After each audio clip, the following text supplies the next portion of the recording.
दोस्तों, सबसे पहले सब्सक्राइब करें, नोटिफिकेशन बेल दबाएं और सबसे पहले वाली ऑप्शन ऑल करें, जिससे हमारी आने वाली नई वीडियो की नोटिफिकेशन आपको फ़ौरन मिल जाए। जय श्री राम भक्तों।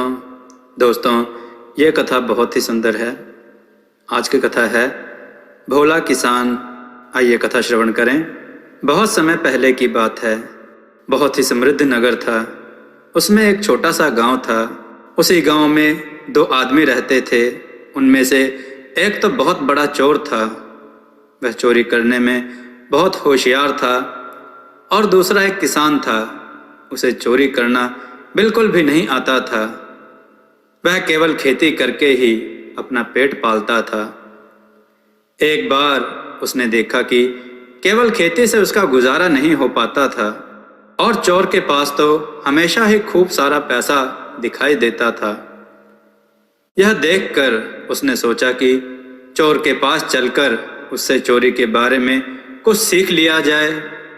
ऐसा सोचकर वह चोर के पास पहुंचा और उससे बोला, चोर भाई, मेरा खेती में गुजारा नहीं होता। मैं भी चोर बनना चाहता हूँ। बताओ मैं चोर कैसे बनूं? चोर बोला, किसी के घर जाकर सेंध लगाओ और देखो, यह काम चुपचाप करना और जल्दी करना, क्योंकि अगर घर वाला जाग गया तो वह तुम्हें अपने भाले से मार देगा। यह सुनकर किसान चला गया। उसने सोचा कि असल की चोरी करने से पहले मुझे कहीं पर अपना हाथ साफ कर लेना चाहिए। यह सोचकर वह जंगल में लगे एक आम के पेड़ के पास पहुंचा और उसके जड़ खोदने लगा। जब वह उस पेड़ की जड़ खोद रहा था तो उसकी नंगी पीठ पर ओस की एक बूंद आ गिरी। किसान तो मग्न होकर सेंध लगा रहा था। उसे इस बात का ध्यान ही नहीं था कि अभी तो वह केवल अभ्यास के लिए ही सेंध लगा रहा था और केवल एक पेड़ की जड़ ही खोद रहा है।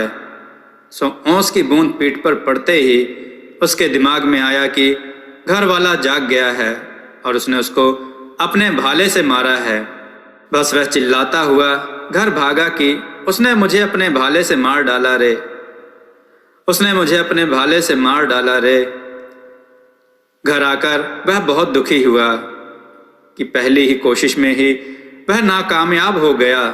वह फिर चोर के पास पहुंचा और बोला, तुमने पहले जो कुछ भी बताया था वह सब गलत था। अब की बार तुम मुझे फिर से सब कुछ ठीक से बताओ। चोर हंसकर बोला, किसान भाई, पहले भी तो मैंने तुमको जो कुछ बताया था वह सब कुछ ठीक ही बताया था, पर इस बार मैं तुमको चोरी का एक छोटा रास्ता बताता हूँ। तुम चारों तरफ देख कर जाना, ना तो चिल्लाना और ना बोलना, और किसी के जानवरों के झुंड में छिप कर जाना। अब की बार किसान कोई गलती नहीं करना चाहता था, इसलिए वह चोर की बातों को ध्यान से अपने दिमाग में रखकर वह घास के मैदान में चल रहे जानवरों के झुंड में जाकर छिप गया। जब जानवरों का मालिक उन जानवरों को हाँक कर अपने घर की तरफ ले चला तो छिपे छिपे वह भी उस मालिक के घर तक जा पहुंचा। वहां पहुंचकर वह जोर से बोला, तुम चारों तरफ देखकर जाना, ना तो चिल्लाना और ना बोलना, और जानवरों के झुंड में छिपकर जाना। बस फिर क्या था, किसान जैसे ही यह बोला, जानवरों के मालिक ने उसको देख लिया और उसको बहुत मारा। किसान ने जानवरों के मालिक के पैर पकड़े और उससे क्षमा मांगी और आगे से ऐसी गलती ना करने के लिए उसने कान पकड़े। दोस्तों, आपको यह कथा कैसी लगी?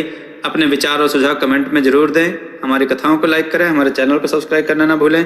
हमारी कथाओं को शेयर जरूर करें, जिससे लोगों को अच्छा ज्ञान प्राप्त हो। जय श्री राम भक्तों।